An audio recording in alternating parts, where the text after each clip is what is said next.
Welcome to my holy sukkah, everybody, here in our ancestral homeland. We are blessed to not just have a beautiful sukkah, right, but an amazing view of the Judean hills and of Jerusalem out there on the horizon. This is our view when we are sitting here eating or sleeping in our sukkah. We are so blessed in so many ways to be alive as Jews today, living in our ancestral homeland. The question is, if you're not here yet, why not? Come home. Well, last week you saw the video of our son who is fighting in Lebanon, who we took to the beach during a quick leave from the war front.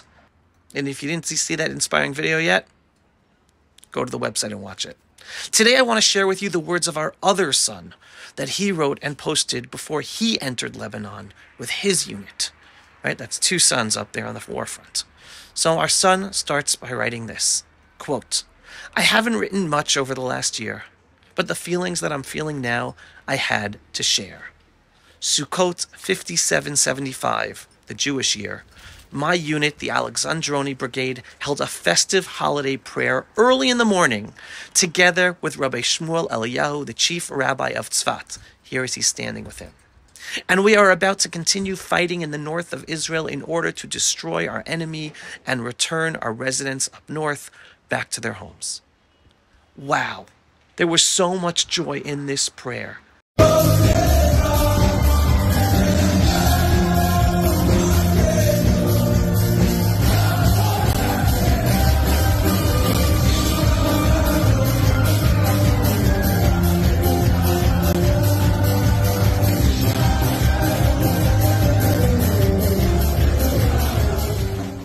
I really felt part of the ancient warriors of Israel from King David's era.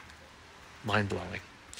Each soldier holding his spiritual sword in his hand, the lulav, and together with the spiritual ammunition that we are armed with, our prayers. And all together we sing and dance like there is no tomorrow, with a sense of crazy strength that God is by our side and with us in this war. He continues, "Since the war began, I noticed that I was really affected emotionally and spiritually. Why should our Father in heaven cause us so much pain from October 7th, 2023? How can it be that we, the Jewish people, were thrown into a reality of not feeling safe, even though we are back in our own country with our own IDF army? If you are expecting an answer to that," he continues, "then I apologize, because I don't have an answer. But what I can tell you is the answer I told myself, that without it, I would not be able to wake up in the morning." And he answers himself, "We have our faith in God above. We have no answers, and we do not have a possible way to understand the way of our Creator in this world. But all the prophecies of the prophets in the Bible and the Torah tell us that as we approach the time of the Geula, of redemption, that will be the time period with the hardest hardships for the Jewish people. But after those great difficulties will come the real and great good that we all expect.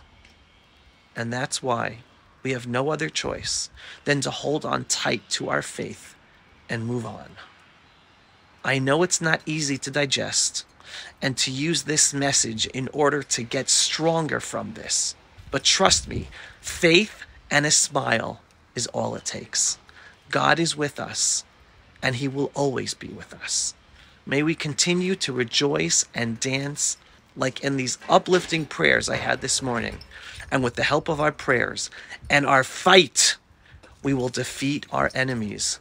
We will return safe and sound to our homes, and we will see the complete redemption and the rebuilding of the third temple there in Jerusalem. With binoculars, you can see the temple around quickly in our days.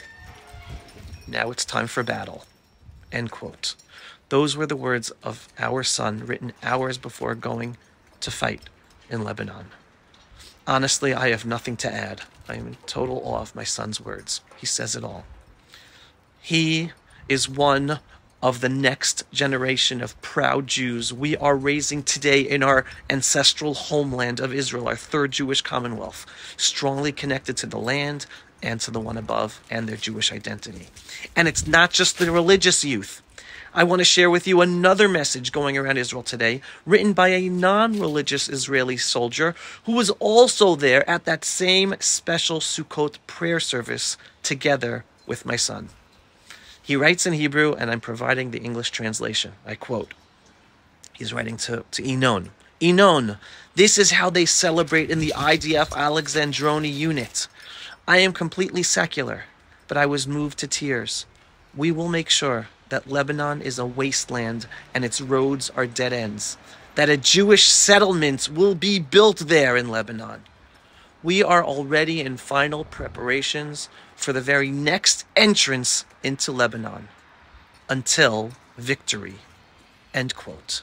That is the spirit of the majority of the Jewish people in Israel today, regardless of their religious level and their private lives. As I always say, if you want to understand the state of mind of the Jewish people in Israel today, do not trust the daily news, whether secular or even Jewish, or the podcasts of so-called experts or analysts. What you should be doing is sticking with me at the Pulse of Israel. If you are not yet a subscriber for the belief-based, inspiring, politically incorrect truth about Israel, the Jewish people, and the freedom-loving world, what are you waiting for?